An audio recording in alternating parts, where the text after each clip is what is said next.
ओम सच्चिदानंदेश्वराय नमो नमः।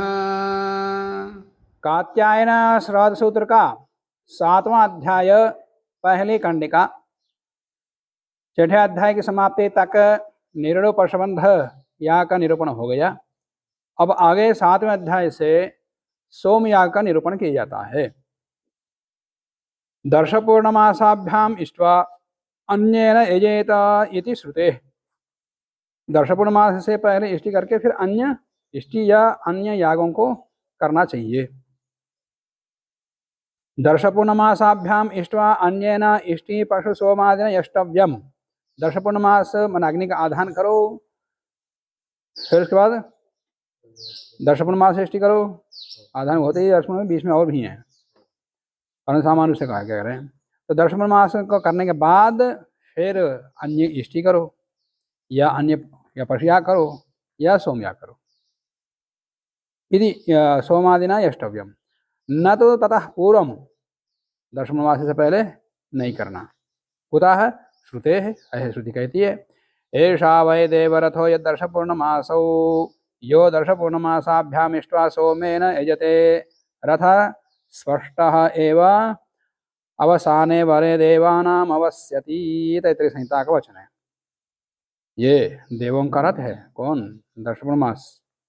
दर्श पूर्णमास में सृष्टि करके सोमेन यजेता, सोम से यज्ञ करना चाहिए, ऐसे श्रुति कह रही है। यदि श्रुते ही चर्थ यजति ग्रहणात् जुहोतेर्न निषेधः। यजति के ग्रहण से होम का निषेध नहीं है, जुहोति का निषेध नहीं है। अतः अग्निहोत्र होम होत्येव, अग्निहोत्र का होम तो होगा ही है। सोमेन वा उपक्लिप्त सोमः। उपक्लिप्तम सोमयागाय दक्षिणान्नघृत सोमादिकं येन सह उपक्लिप्त सोमः। सोमयाग करने के लिए उसके पास पर्याप्त दक्षिणा होनी चाहिए। सोमयाग करने के बाद उसको 1-2 साल तक घर में खाने पीने कोई समस्या ना हो, माने 1 साल तक उसको खाने पीने पर्याप्त हो। उसके अतिरिक्त सोमयाग के लिए उसके पास धन आदि हो, पशु आदि दक्षिणा के लिए भी हो, तब करना। सोमयाग दक्षिणा अन्न घृत सोमादिक हो, यह जिसने जुटा लिया हो, ये ना सह उपक्लिप्त सोम, माने उपक्लिप्त वो सोम के लिए, सोमयाग के लिए वो समर्थ है कहलाता, वो उपक्लिप्त सोम कहलाता, वो यजमान। सोमार्थम संपादित द्रव्यमान, सोम के लिए सारे द्रव्यों को जिसने जुटाया हो ऐसा यजमान। आधानानंतरम, आधान इष्टि के बाद, प्रथमतः सोमेन इष्ट्वा, पहले सोमयाग करके, अनंतरम दर्श पूर्णमासादि भीर यजेत, उसके बाद दर्श पूर्णमासादि करें।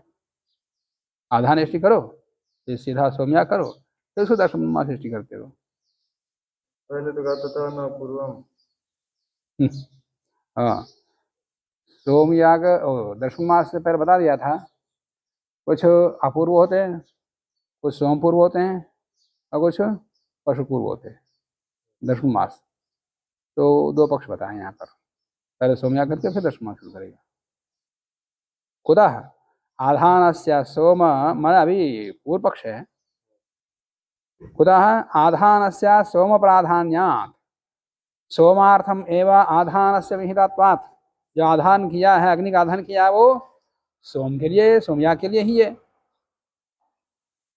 आधान से विहितत्वात् यह सोमेन यक्षमानो अग्निम आदधीता, सोम जो आगे करेगा उसको पहले अग्नि का आधान करना चाहिए। अग्निम आदधीता न ऋतुम पृच्छेत न नक्षत्रम, ऋतु को भी न पूछे, नक्षत्र को भी न पूछे, मैं ऋतु नक्षत्रों को न देखें। इति श्रुत्या, इस श्रुति के आधार पर आधानस्य सोमार्थत्व श्रवणादित्यर्थ, आधान का सोम के लिए ही है, इसलिए आधान कर दिया, फिर उसके बाद सोमयाग कर दिया।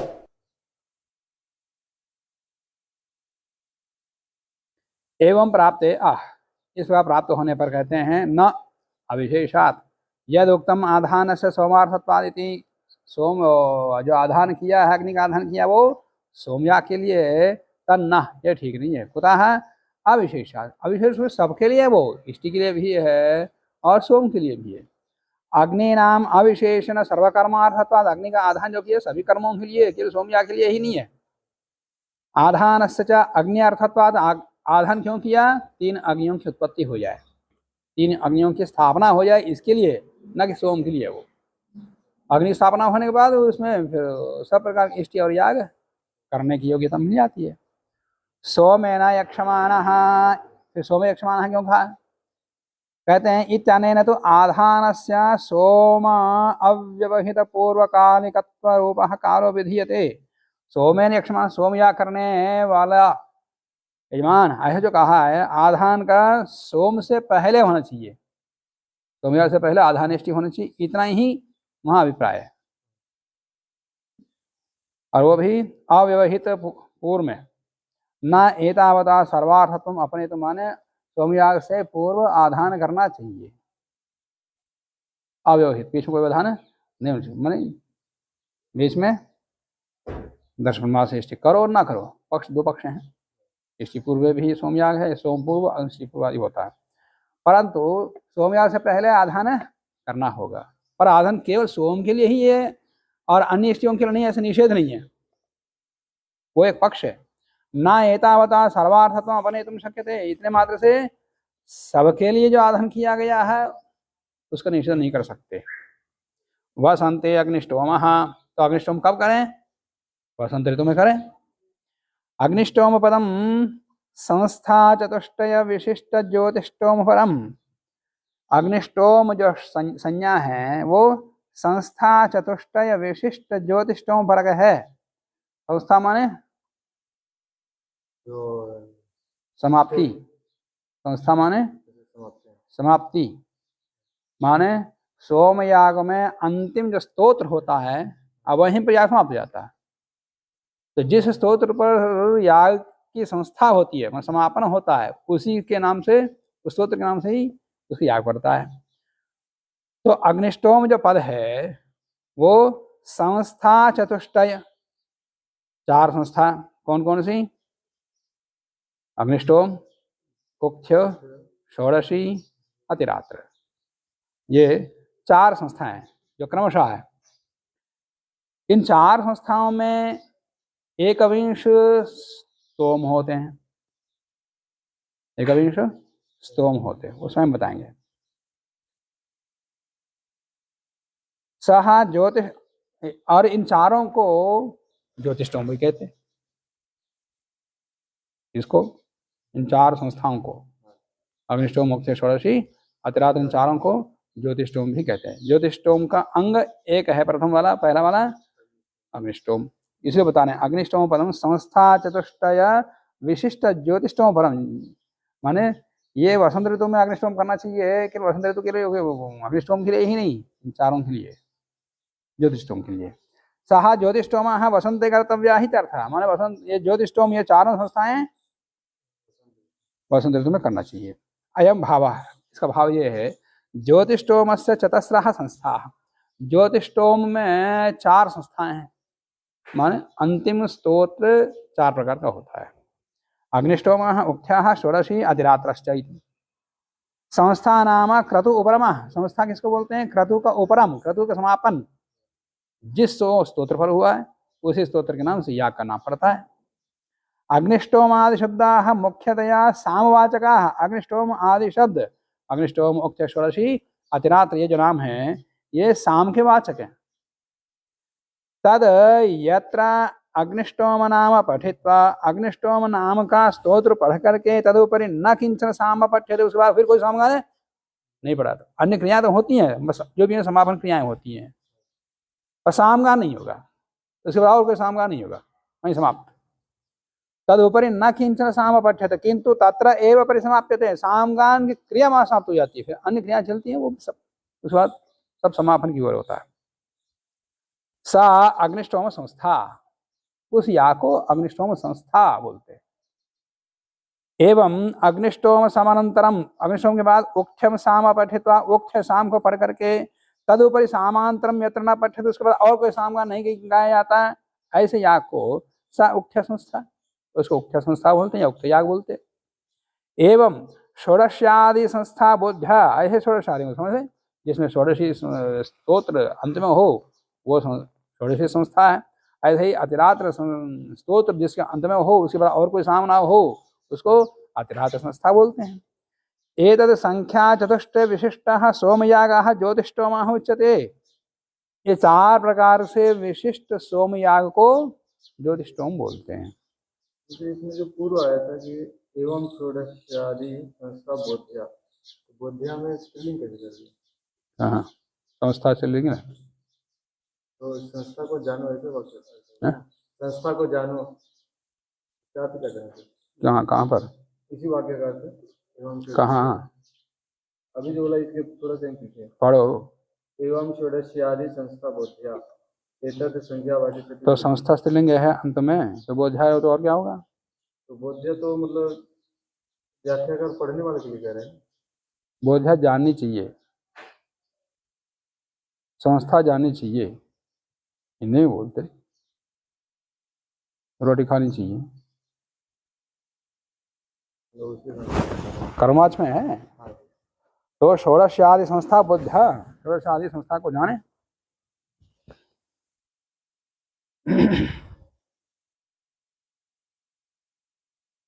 इन चारों को मिलाकर ज्योतिष्टोम बोलते हैं।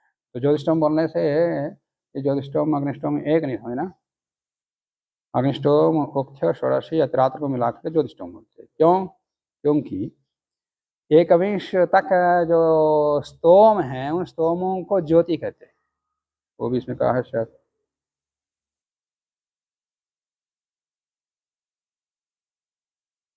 या नहीं है? तो इसमें त्रिवृत, पंचदश, सप्तदश, एकविंश, ये 4 प्रकार के स्तोमों को ज्योति कहते हैं। और यही स्तोम इन चारों में है, इसलिए इनको ज्योति समझा है चारों मिला के। अग्निष्टोम स्तोत्रोत्तरम उक्थ्य स्तोम अपठित्वा, अग्निष्टोम के बाद उक्थ्य को ना पढ़ करके षोडशी स्तोत्र स्तोमो पठ्य, षोडशी स्तोम यत्र पठ्यते, षोडशी स्तोम को स्तोत्र को जहाँ पढ़ा जाता है, जिस याग में पढ़ा जाता है, तत्र एव च परिसमाप्यते, वहीं पर फिर याग के सामगान की प्रक्रिया समाप्त हो जाती है। सा अत्यग्निष्टोम संस्था, उसी को अत्यग्निष्टोम संस्था कहते हैं। तो इन चारों के अंतर्गत ये भी आ जाता है। यथा यथावस्थित षोडशोत्तरम यत्र वाजपेय संजकम स्तोत्रम पठ्यते सा वाजपेय संस्था, जहाँ वाजपेय स्तोत्र होता है उसको वाजपेय संस्था कहते हैं। यत्र अतिरात्रे चतुर्थ्यः रात्रि पर्याय वर्धते, जहाँ अतिरात्र में चौथा रात्रि पर्याय बढ़ जाता है, सह आप्तोर्याम संस्था, वो आप्तोर्याम संस्था है। अतिरात्रे त्रयः रात्रि पर्यायाः भवन्ति, अतिरात्र में 3 रात्रि पर्याय होते, अभी दिखा दिया था।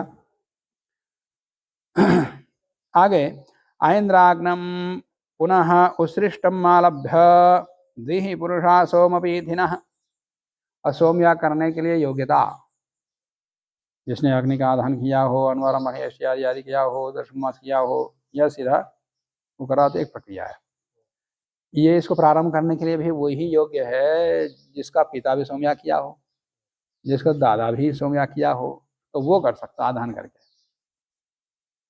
जिसके दादा परदादा ने कुछ नहीं किया और ये स्वयं अभी नया बन रहा है, तो उसके लिए प्रायश्चित करना पड़ेगा।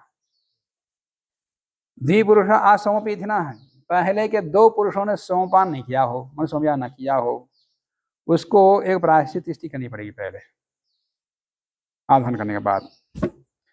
यस्या पिता पितामहेन वा सोमयागो न कृतः तेना दौर्ब्राह्मण्य, तो दौर्ब्राह्मण्य आ गया, ब्राह्मण जो कर्तव्य था वो छोड़ दिया, तो छोड़ दिया, दौर्ब्राह्मण्य आ गया, तो दोष को निकालना पड़ेगा।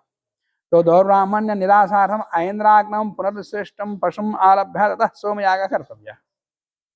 इंद्राग्न देवता के लिए पुनरुत्सृष्ट पशु का आलाभन करके, प्रशिष्टि करके, उसके बाद सोमयाग करें।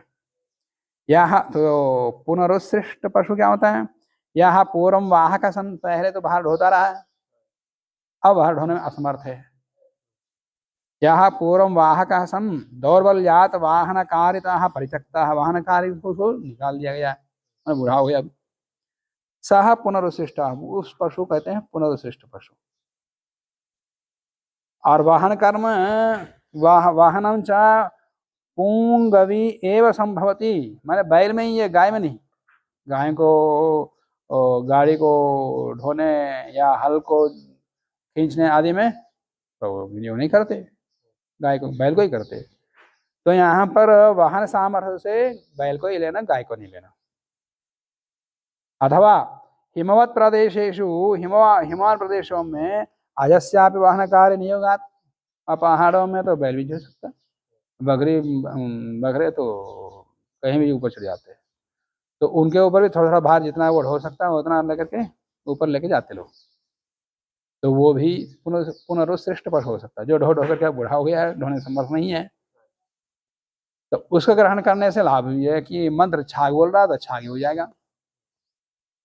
तो हिमवत प्रदेशेषु अजस्यापि वाहन कार्य नियोगात मंत्रवर्णानुरोधेन छागा एव ग्राह्य, तो मंत्र तो छागा ही कहता है।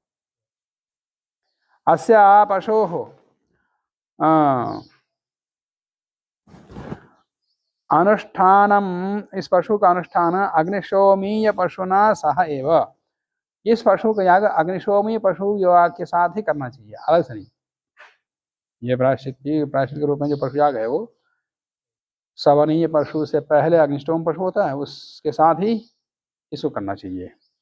अस्य पशोः अनुष्ठानम, या ना छूट गया, अग्निशोमीय या छूट गया, अग्निशोमीय पशुना सह एव न पृथक, अलग नहीं, इति बोधायन वचनात्, बोधायन के वचन से ये जाना जाता है।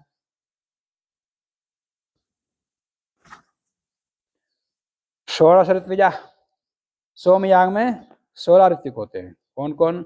ब्रह्मा उद्गात्रे होत्रध्वर्य ब्राह्मणा छंसी प्रस्तोत्री मैत्रावर्ण प्रतिप्रस्थात्री पोत्री प्रतिहर्त्रच्छावाक नेष्ट्रग्नित सुब्रह्मण्यग्रावस्तुद उन्नेत्रेन वृणीते। ये 16 ऋत्विक है। इसमें पहले तो ब्रह्मा मुख्य चार गण के पहले जो ऋत्विक हैं उनका नाम बता दिया, ब्रह्मा, उद्गात्री, होता, अध्वर्यु। फिर इनके सहायक जो तीन हैं उनका क्रमशः उसी क्रम से बता दिया। ब्रह्मा का पहले बताएंगे, उद्गाता का मन दूसरे स्तर का, उसके बाद जो दूसरे स्तर के ऋत्विक हैं इसी क्रम से ब्रह्मगण का, उद्गात्रीगण का, होत्रीगण का, अध्वर्यगण का एक बता दिया है, 4 बता दिया है। कौन सा? ब्राह्मणाक्षण से प्रस्तोत्री मैत्रावर्ण प्रतिप्रस्थात्री। उसका तीसरे स्थान पर है होत्री प्रतिहर्त्री अच्छावाक अग्नित नेष्ठा, और चौथा अग्नित सुब्रह्मण्य ग्रावस्तुत उन्नेता। ये इस प्रकार से उसी क्रम से आया था। यजमाना ब्रह्मादीन 16 ऋत्विजा वृणीते, यजमान ब्रह्मादि 16 ऋत्विकों का वर्णन करता है। चतुरो वा आद्यांस्तत्पुरुषा इतरे यथा वेदम, अथवा 16 ऋत्विजों का वर्णन करने की अपेक्षा आद्य 4 ऋत्विजों का वर्णन कर लो, उनके वर्ण से उनके गण का वर्ण हो जाता है। अथवा आद्यान ब्रह्मा उद्गात्रे होत्रि अध्वर्यो चतुरो वृणीतेन सर्वान् विकल्पः, एक विकल्प है सर्वेषाम एव वर्णम, कोई कहता है कर्काचार्य कहते हैं कि सबको वर्ण करो, न चतुर्णाम इति कर्काचार्याः। इतरे कुछ लोग 12 ऋत्विजाः यथा वेदम तेषां ब्रह्मादीनां पुरुषादेशकारिणः, जो बचे हुए 12 ऋत्विक हैं वो तो ब्रह्मादि मुख्य ऋत्विजों के आदेश को पालन करने वाले हैं। प्रधान पुरुष वर्ण, ना प्रधान पुरुष के वर्ण से ते विवृता है भवन्ति, वे भी उनका भी वर्ण हो गया मान लिया जाता है। तत्र उद्गात्री वेद विहित कर्म कर्तारः, तो उनमें उद्गात्री मान सामवेदी के द्वारा विहित कर्म करने वाले सहायक ऋत्विक कौन है? प्रस्तोत्री, प्रतिहर्त्री, सुब्रह्मण्य। ये दूसरे स्तर के 2, 3, 4 सामवेदी सब उद्गाता के साथ 4 हो गया।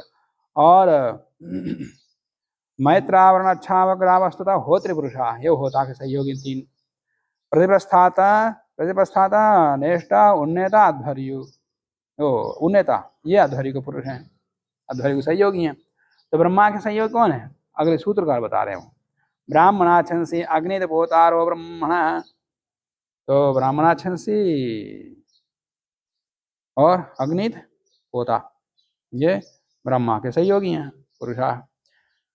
और उसके बाद देव यजनम जोषयन्ते स यजमाना ऋत्विजा, यजमान के साथ सभी ऋत्विक सकल प्रयोगांग भूतम भूमि प्रदेशम विलोकयन्ते, जहाँ पर सोमयाग करना पहले जाके उस परिसर को पूरा देखते। ये जो भूमि को देव यजन कहते हैं, उसको देव यजन को देखते हैं।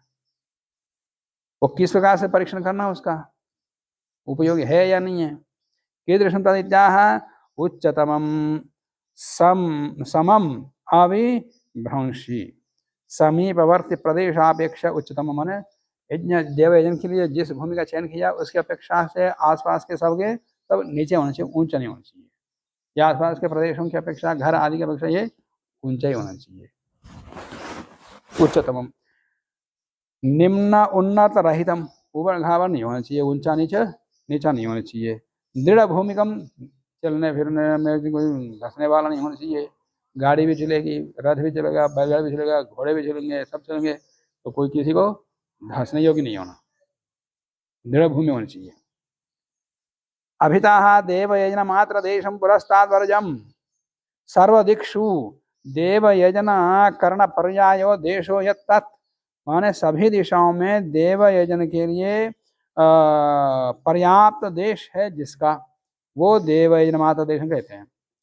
प्राच्याम दिशि तो देव यजन मात्र देश, पूर्व दिशा में देव यजन मात्र देश है, न परिशेषणीय, उसको बचाना नहीं, पूरा लेना।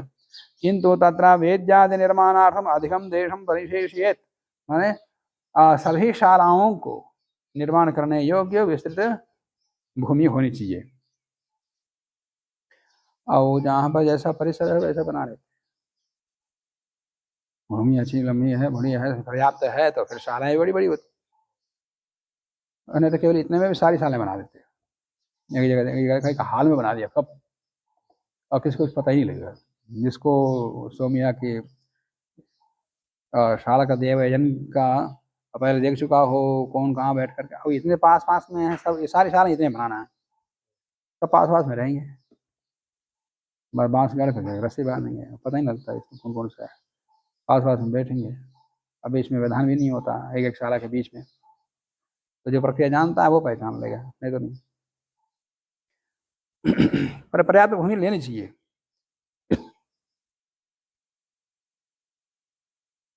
कीदृशं तदित्याह उच्चतमं समम अविभ्रंशीय हो गया। 13 प्राक प्रवणम उदगवा यत्किंच अनुचानर्थिजः तद्देव यजनम प्राग उदगवा निम्नम, पूर्व में और उत्तर की ओर ढलान होना चाहिए। अनुचाना माने अनुवचन समर्था ऋत्विजा यस्य तस्य यजमानस्य यत्किंच अनुक्त लक्षणम, अनुचाना माने जो सभी शास्त्रों का अध्ययन किया हो, कल्प वेद को पढ़ा हो, कल्प शास्त्र को पढ़ा हो, उनको कहते हैं। वचन के अनुकूल क्रियाओं को जानने वाले ऋत्विक। यजमानस्य यत्किंच अनुक्त लक्षणम, जो कुछ भी यजमान संबंधित कहे हुए लक्षणों को, यत्र ऋत्विजाम उपवेशनादिकम सुकरम भवति, जहाँ ऋत्विजादि के लिए बैठने के लिए सुकर अनुकूल स्थान होता भवति, तावन मात्रम अनुच्चतमादिकम अभी देवयजनम भवितुमर्हति, ऐसे स्थान देवयजन होता है। और वो देवयजन कैसे होना चाहिए? उद्धता औषधि मूले पर्यन्ते विमितम कुर्वन्ति, उद्धता उत्खाता औषधयः मूलानि च यस्मिन् तत्, जहाँ पर घास या अन्य पौधे आदि हों तो सबको उखाड़ा गया हो। माने कितना, जहाँ तक उनका जड़ है, उतने को हल आदि से किसी से भी उनको जोत के सब निकाल के फिर समतल करके तब उसको बनाना चाहिए। उत्खाता औषधयः मूलानि च यस्मिन् तत् तस्मिन् देवयजने तस्य पश्चिम भागे विमितम कुर्वन्ति, और मान लिया कि ढलान नहीं है तो उसको निकालने के बाद मिट्टी को सब फिर लेवल भी कर लो, पश्चिम में और दक्षिण में ऊंचा करो, शेष पूर्व और उत्तर को करो, ढलान रखो। तस्मिन् देवजने तस्य पश्चिम भागे विमितं कुर्वन्ति। विमितं विमित करते हैं पश्चिम दिशा में। पश्चिम दिशा में विमित करते हैं। विमित का मतलब क्या होता है? विमितं चतुरस्रम स्याद अरत्न प्रमाणतः इति परिशिष्टम।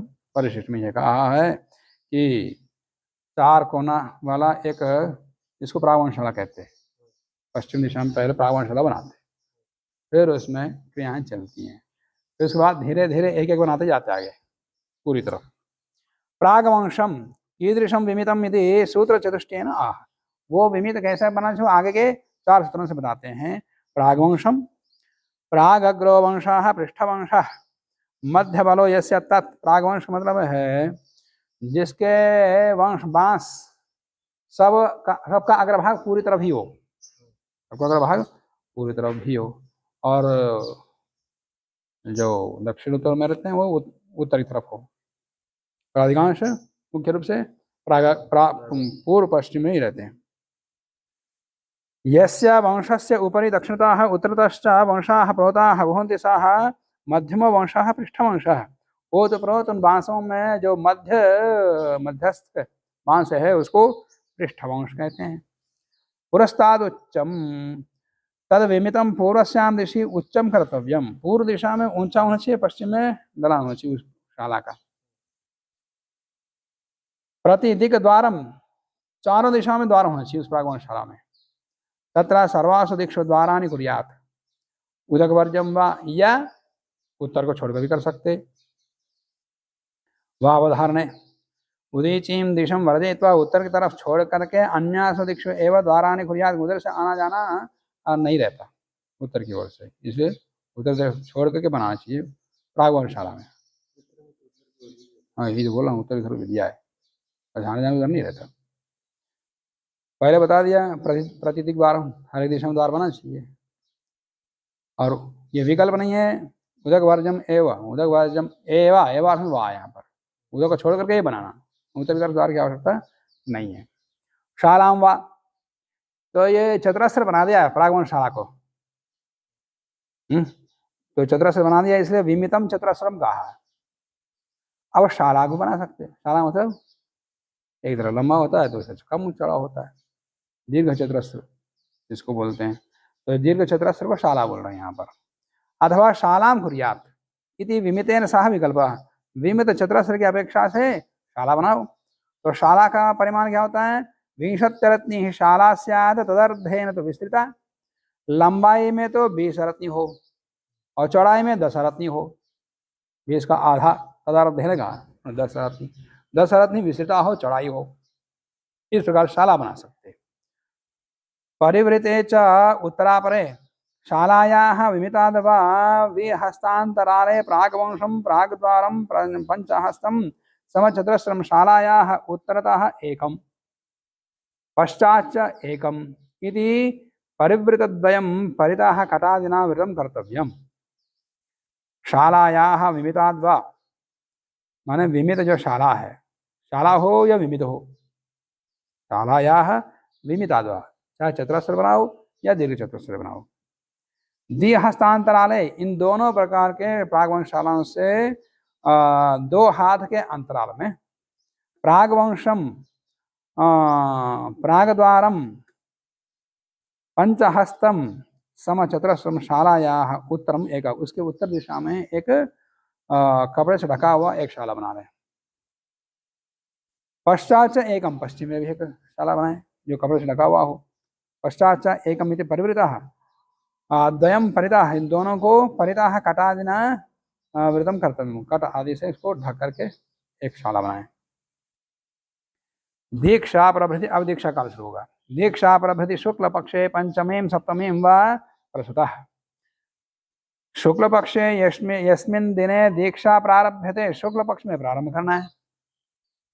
तो जिस दिन दीक्षा प्रारंभ करते हैं तथा पंचमे सप्तमे व दिवसे सोमयाग कर्तव्य। सोमयाग कब करना है?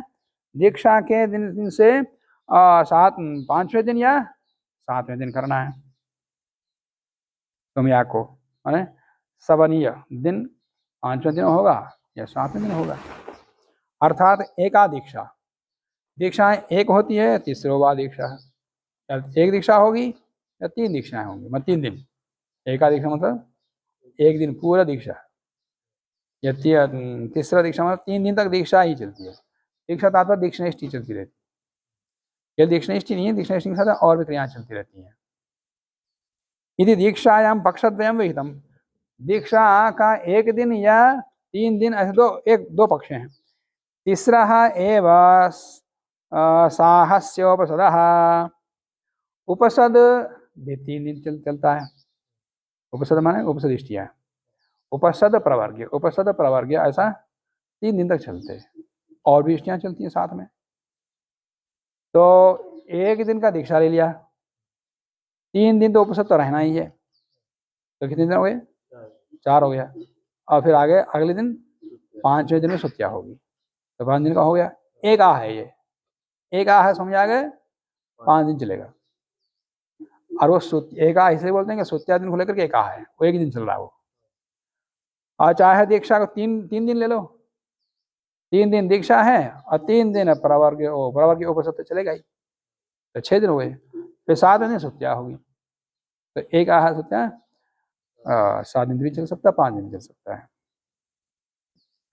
यदि ही एक दीक्षा पक्ष स्वीक्रियते तर्हि, यदि एक दिन की दीक्षा का पक्ष लेते हैं, प्रथम दिन दीक्षा ततः दिनत्रयम् उपसदः पंचमे अहनि सुत्या, तो 5 दिन चलता है। यदि वह दीक्षात्रय पक्ष है, यदि दीक्षा 3 दिन तक लेते हैं, तर्हि त्रिषु दिनेषु दीक्षा, 3 दिन तक दीक्षा, फिर त्रिषु उपसदः, उपसद प्रवर्ग चलेगा, और सप्तमे अहनि सुत्या। ये प्रवर्ग विकल्प है, और उपसद तो करना ही है, जिसे उपसद ही बोलते, प्रवर्ग नहीं बोलते। करना है नहीं करना ही विकल्प है, वो आगे बताएंगे। प्रवर्ग की विधि क्या होती है? एक विशेष विधि है, बड़ा आकर्षण होता है उनका। महावीर पात्र होता है एक, बड़े घड़े के ऊपर छोटा घड़ा, छोटे घड़े के ऊपर और छोटा घड़ा, ऐसा 3 घड़े रखे हुए। ऐसा पात्र है तो एक ही, और वो घड़ा ऐसा बनाते हैं। बाहर से देखने पर ऐसा लगता है कि 3 घड़ों एक के ऊपर एक रखे हुए हैं, पर अंदर पूरा एक ही घड़ा होता है, उसमें पूरा घी भरते हैं। फिर गारहपत्ती के उत्तर में एक अग्नि जलाते हैं, जला करके उस अग्नि के ऊपर बहुत देर तक होता और समवेदी गान करते हैं। होता बहुत सारे मंत्र को पाठ करता रहता, स्तोत्र करता रहता, तो वो घी उबलता रहता।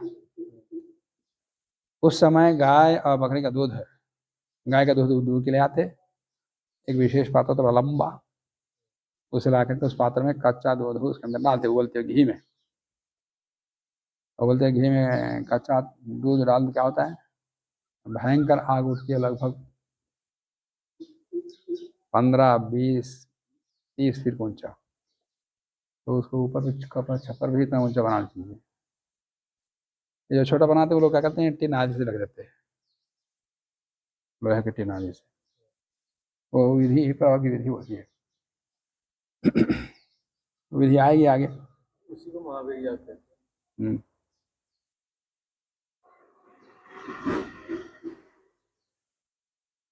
महावीर पात्र।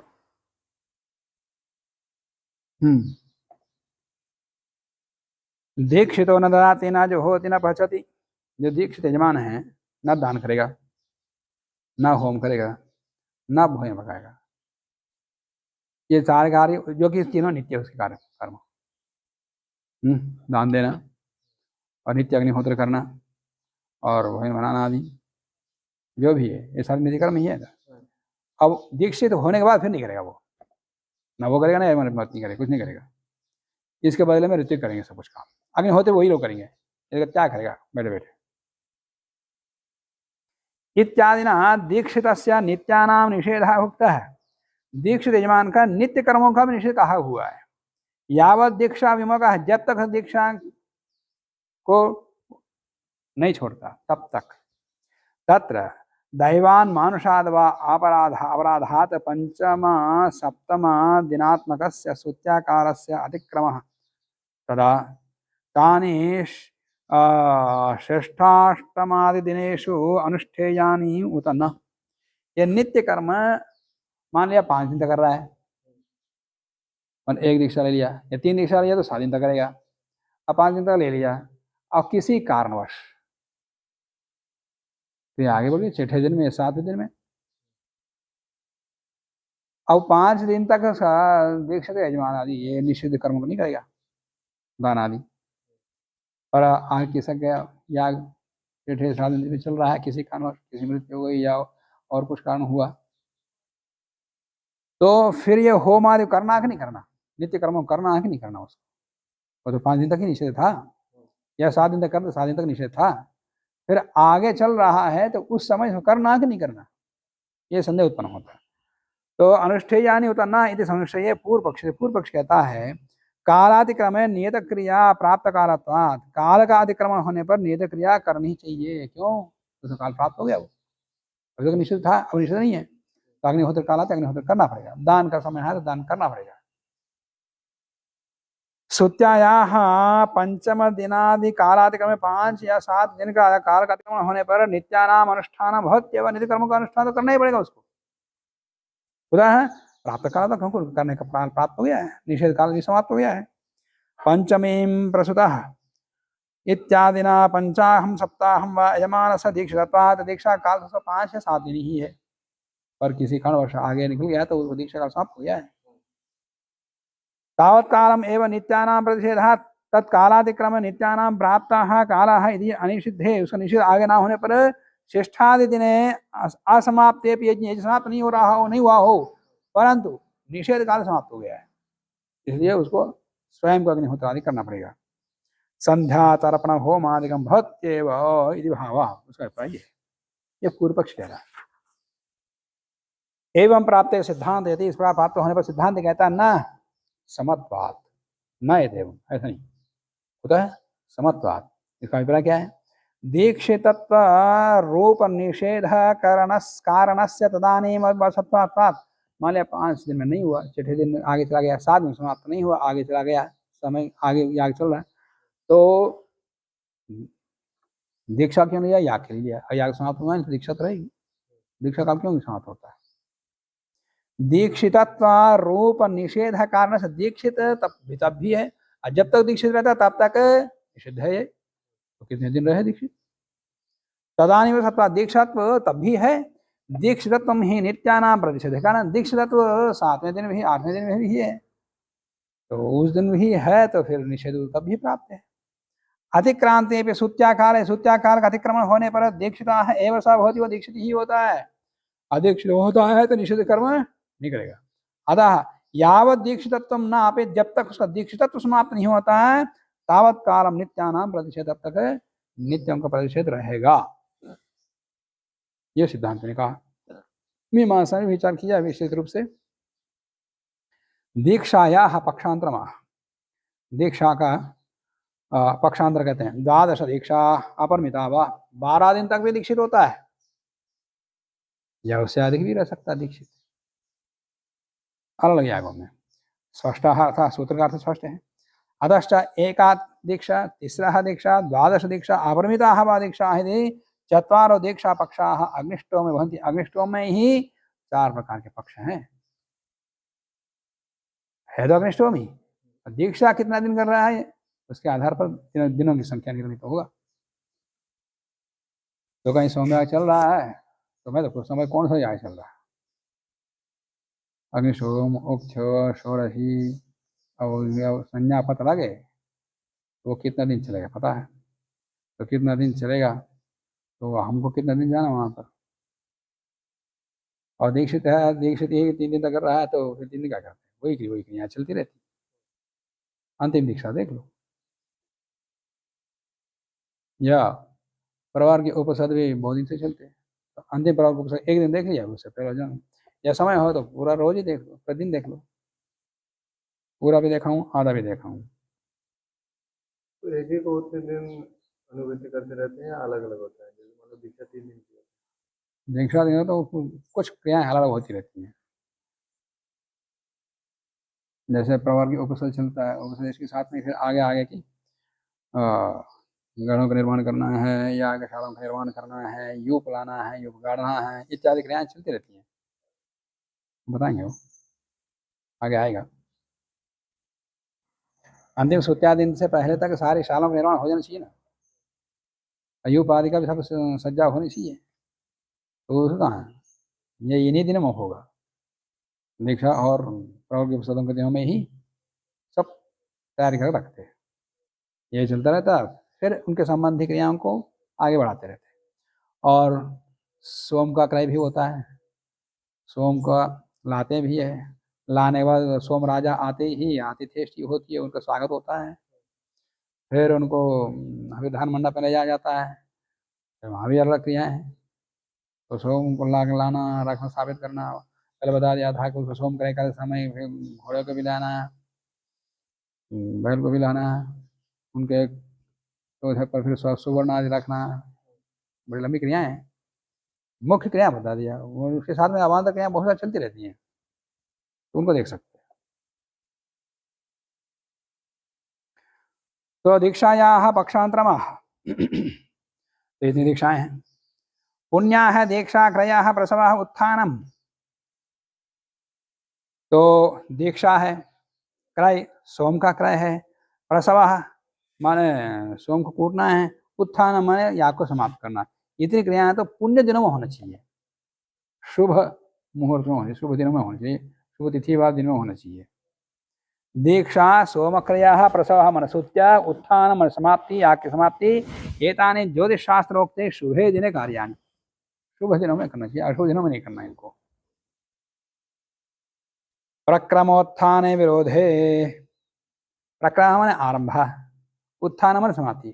प्रारंभ और समाप्ति मुख्य है, ये तो पुण्य हमें रखना ही चाहिए। अब बीच का मिलते नहीं मिलते ये गौण है। क्रयादौ आरंभ उत्तरादि दिने कर्तव्यतायां विहिते नियतकालत्वात्।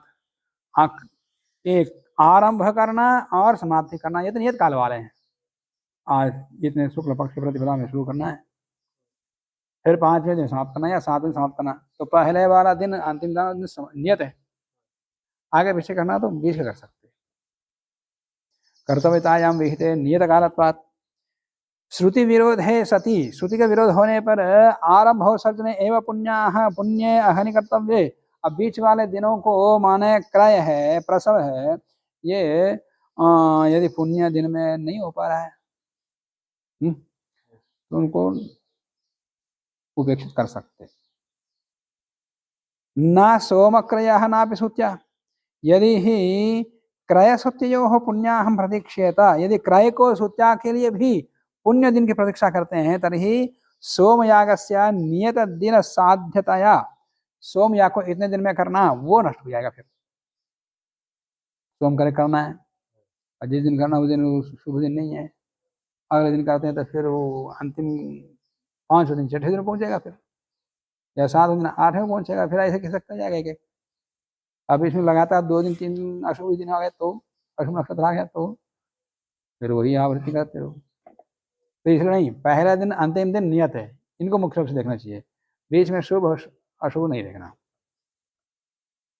यदि ही कृत्या क्रय सुत्यो पुण्याहम प्रतीक्षते तर्हि सोमयागस्य नियत दिन साध्यतया श्रुत्युक्त नियत काल विरोधः स्यात्। तो श्रुत्युक्त नियत काल का विरोध हो जाएगा, इसलिए बीच के दिनों को नहीं देखना। नावा आचरितत्वात्, नहीं तो किसी को भी पुण्य दिन मत देखो, जब प्रारंभ हो चाहे अंतिम दिन हो, सुत्या हो, क्रय हो, किसी को भी पुण्य दिन नहीं देखना। मान लिया प्रतिपदा वसंत ऋतु के शुक्ल पक्ष प्रतिपदा प्रारंभ किया, उसके 5 दिन समाप्त करो, और प्रारंभ हो अंतिम बीच के कोई भी शुभ नक्षत्र मुहूर्त आदि कुछ भी नहीं देखना। न च एतद् अंगीकार्यं पुण्या है बहुत है, पुण्य पुण्य दिन में ही करना चाहिए, ऐसा स्वीकार नहीं करना चाहिए। खुदा है आचरितत्व, क्यों? कहीं भी ब्राह्मण आदि में श्रुति में कहा नहीं है, ये तो मध्यकाल में आया है, सिद्धांत आ गया जब चाहे तब शुरू करो, जब चाहे तब समाप्त करो। आचरितत्वात् वेदे अविधानात् इत्यर्थ, वेद में कहीं, वेद में ब्राह्मण ग्रंथ में कहीं ऐसा विधान है शुभ अशुभ मुहूर्त आदि का विधान है ही नहीं। स्मृतिश्च इयम्, ये स्मृति भी है। अतः यत्र माने शुभ मुहूर्त में करना चाहिए ऐसा स्मृति ग्रंथों में कहा है। स्मृति ग्रंथ मतलब ये 20 मध्यकालीन ग्रंथ है, उनको स्मृति कह रहे हैं ये। और श्रुति में कहें संविधान है ही नहीं। तो श्रुति के विधान है, अब वसंत ऋतु शुक्ल पक्ष प्रतिपदा को शुरू करना है, 5वें दिन समाप्त करना है, ऐसी श्रुति कह रही है। और स्मृति के द्वारा कहा वह शुभ अशुभ दिन या ज्योतिष का इनका जो भी है जिसको स्मृति कह रहे हैं उसके अनुसार है, शुभ मुहूर्त नहीं बैठ रहा है। तो दोनों का विरोध आ गया ना श्रुति और स्मृति में। तो दोनों में विरोध आ जाए, किसको लेना है? श्रुति बलवती है, श्रुति को लो, स्मृति को छोड़ दो। अतः यत्र श्रुत्य विरोधा, जहाँ श्रुति का विरोध नहीं होता तत्र पुण्याः आदर, तब पुण्याः दिन आदि का आदर करो, नहीं तो ये पुण्याः का पुण्य दिन का अनादर कर दो। श्रुति विरोध हेतु पुण्याहम अनादृत्य, श्रुति के विरोध होने पर पुण्याह का अनादर करके उपेक्षा करके श्रुत्युक्त मुख्य काले आरंभ समाप्ति कर्तव्य श्रुति के द्वारा कहे हुए या के प्रारंभ और अंतिम दिन को कर लेना चाहिए। तो प्रागवंशाला बना दिया, ऋतुजों का वर्ण हो गया, प्रागवंशाला निर्माण हो गया। अब उसके बाद युग के लिए जाएंगे, युग लेके आएंगे। पहले तो वो बना बना रहता है, संस्कार कर लेते हैं, काट जंगल से काट के ला रहे हैं, सब क्रिया वहीं अगले खड़ा कर देते हैं। और नहीं तो उसी समय जाओ काटो छीलो फिर लेके आओ, कहाँ से होता। दीक्षासु यूपच्छेदनम यूपाहुतिम प्राग हुत्वा यूपान्ते वा अग्निम मथित्वा दीक्षितस्य अग्निहोम प्रतिषेध श्रुते। यूपच्छेदनात् प्राक, यूप को काटने से पहले, मैंने यूप को जिस वृक्ष से लेते हैं उस वृक्ष को काटने से पहले यूपाहुति देनी पड़ती है। एक आहुति देकर के वहाँ जाते हैं और हुत शेष घृत को लेके जाते हैं वहाँ पर। तो यूपच्छेदनात् प्राक यूपाहुतिम हुत्वा, यूपाहुति का होम करके, कहाँ पर? आखुनी में होम करके। दीक्षा मध्य, दीक्षा के बीच में ही यूपच्छेदन कर्तव्य, मान दीक्षा दिन ही वो एक दिन करा तो उसी दिन जाके करना पड़ेगा। 3 दिन करा तो 3 दिन में किसी एक दिन यूपच्छेदन कर जाना पड़ेगा। दीक्षा मध्य यूपच्छेदन कर्तव्य अथवा यूप समीपे एवं अग्निम मथित्वा, यूप के समीप में ही अग्नि का मथन करके तत्र यूपाहुति कर्तव्य, वहाँ यूप वृक्ष जो वहीं पर अग्नि मथन करके अग्नि वहीं पर यूपाहुति करो। यजन देश में यहाँ पर आहुनि में यूपाहुति करके जाके काटो, या वहीं पर मथन करके अग्नि उत्पन्न करके वहां पर आहुति दो। दो पक्ष, हाँ जहाँ पेड़ काटते। अत्र वा शब्दः विकल्पार्थः। दीक्षितस्य अग्निहोत्र होमः प्रतिषेध श्रुते। दीक्षित जो व्यक्ति होता है अग्निहोत्र होम का प्रतिषेध किया हुआ है, यहाँ होम का विधान कर रहे हैं। दीक्षा ले लिया, दीक्षा बीच में यूपाहुति देनी पड़ेगी यजमान को, तो परस्पर विरोध नहीं हुआ। होम का प्रतिषेध भी कर रहे हैं और यूपाहुति विधान भी कर रहे हैं यजमान को। इति तो मथित्वा इति मंथन विधि शेषु अर्थवादः, न तो दीक्षिताग्नो होमः प्रतिषेधः। दीक्षिताग्नि में होम का प्रतिषेध नहीं है। मथन करके मथित्वा इति मंथन विधि शेषः अर्थवादः, मंथन विधि का शेष का अर्थवाद है कौन? दीक्षितस्य अग्निहोत्र होमः, अग्निहोत्र होम प्रतिषेध श्रुते। अग्निहोत्र प्रतिषेध किया नहीं, इसका नहीं, यह तो उसके प्रतिनिधि ध्वर्य करेगा। उच्छ्रयण काले वा उभयम होम छेदने सन्निधे सन्निधे, या यूप बना बना लेके आया, उसको खड़ा करने से पहले ही होम करके उसको खड़ा कर दिया। वहीं पर उच्छ्रयण से पहले ही यूपाहुति दे देंगे, फिर छीलने काम भी वहीं करेंगे। क्या रहता छेड़ छुड़ा जैसे ऊपर कर लेते, मंत्र बोलते हैं, संस्कार करते हैं। अथवा यूपोच्छ्रयण सन्निधाने, यूप को खड़ा करने के समय में ही यूपोच्छ्रयण काले एवं होमः छेदनम चैति उभयमपि कर्तव्य, वहीं पर करने। कुतः? सन्निधे, क्योंकि उसके सन्निधि में विधान किया हुआ। सन्निधौ तयोः श्रुतत्वात्, क्योंकि यूपोच्छ्रयण के सन्निधान में ही यूपाहुति और यूपच्छेदन का विधान है। यूपम रक्ष्यन वैष्णव्यर्चा जो होती, यूप काटते हुए वैष्णवी ऋचा से होम करता है इति ऐसा शब्द ब्राह्मण में आया है।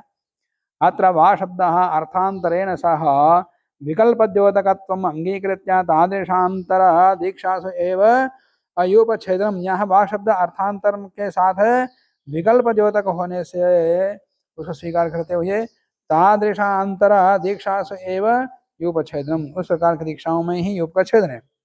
दीक्षासु यूपम छिन्नति, दीक्षा दिनों में ही यूप का छेदन करना चाहिए। मतलब दीक्षा दीक्षानिष्ठी है, दीक्षानिष्ठी के साथ में और भी इष्टियाँ चलती हैं।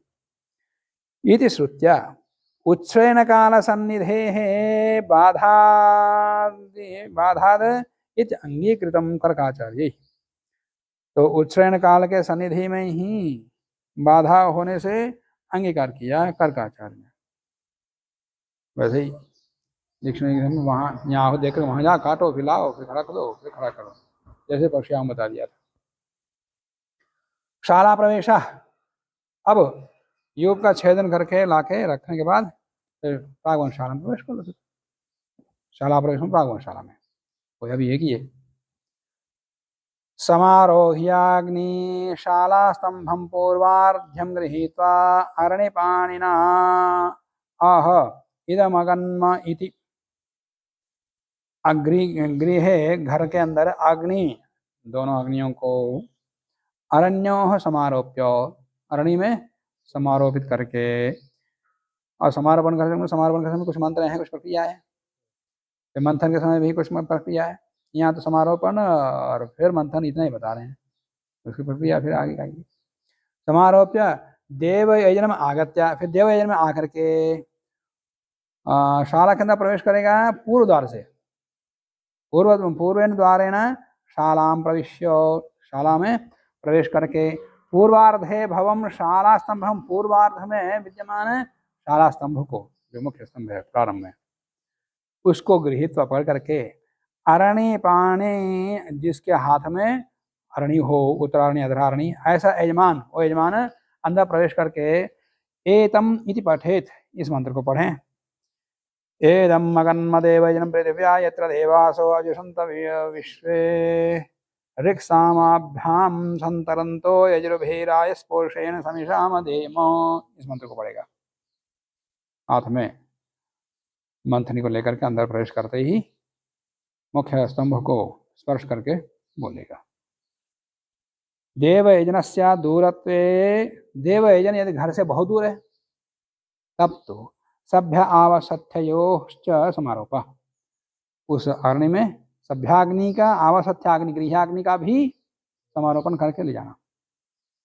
और इनका जब काम पड़ेगा तो वहाँ मंथन करके निकाल के उनको भी स्थापित करो। फिर वहाँ पर उन केवल आग्नि ही, गार्हपत्य ही नहीं, गार्हपत्य के साथ में सभ्याग्नि आवसथ्याग्नि को भी आधान करो वहाँ पर। गतश्री पक्षे तु नित्य धारणस्य, मान जिसकी अग्नि बुझ गए हो, क्रतु पुरुष उभयार्थत्वात् अरण्योर अभावाच्च न तत्र समारोप।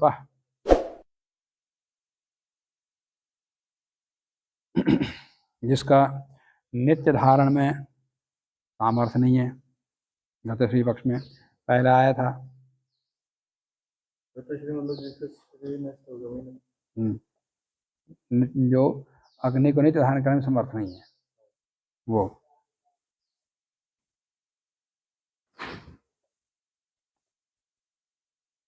पहले आया था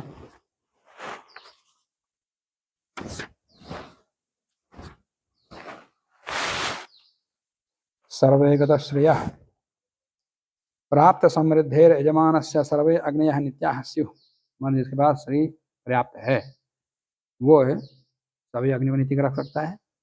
ये 4, 13, 5 सर्वे गतश्रियः।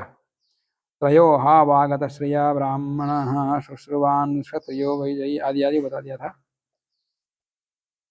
4, 13, 5 में। तो गतश्री पक्षे तो नित्य धारण से, नित्य धारण का माने जिसके पास नित्य अग्नि को धारण करने का सामर्थ्य हो वो गतश्री है, समाप्त हुआ वो नहीं। यहाँ गम धातु प्राप्ति अर्थ में श्री जिसके पास प्राप्त है उस पक्ष में तो नित्य धारण से यजमानस्य क्रतु पुरुष, पुरुष क्रतु क्रत्वंग भी है, पुरुष पुरुष माने कर्तार्थ है पुरुषार्थ है। उभयार्थत्वात् अरण्यो अभावाच्च, वहाँ फिर अरण्य नहीं है ना, नित्य धारण करने पक्ष है तो नित्य रखा है, नित्य रखा तो फिर अरण्य की आवश्यकता ही नहीं। अरण्य अभावाच्च न तत्र समारोह, फिर वहाँ समारोह करने समारोह फिर मंथन करने की आवश्यकता नहीं है। अरण्य पानी ही यदि विधानात्, अरण्य पानी का विधान होने से समारोपार्थारण्ये अभावेपि शाला स्तंभ प्रपादने लौकिकारणी ये पानी भवत्येव, परंतु अंदर अरण्य को लेकर प्रवेश करने के लिए कहा है तो लौकिक अरण्य को लेकर प्रवेश करेगा, क्योंकि प्रवेश तो अरण्य के साथ ही कहा है, जिसके हाथ में अरण्य हो, ऐसा विशेष कथन होने से लौकिक अरण्य को ले लेगा, क्योंकि समारोपण किया ही तो फिर समारोपित अरण्य कहाँ से लेके आएगा। तो सामान्य नया जो उसका नित्य पात्रों में अरण्य भी है, वो नित्य वाला अरण्य नहीं लेके नहीं, एक लौकिक नया बनवा के लेके आएगा, उसको लेकर अंदर प्रवेश करेगा। आवश्यकता नहीं, नित्य धारण करने में समर्थ है तो उसे समारोह पर मंथन की आवश्यकता नहीं है। फिर अरण्य पानी कैसे आएगा, लौकिक ले लेगा।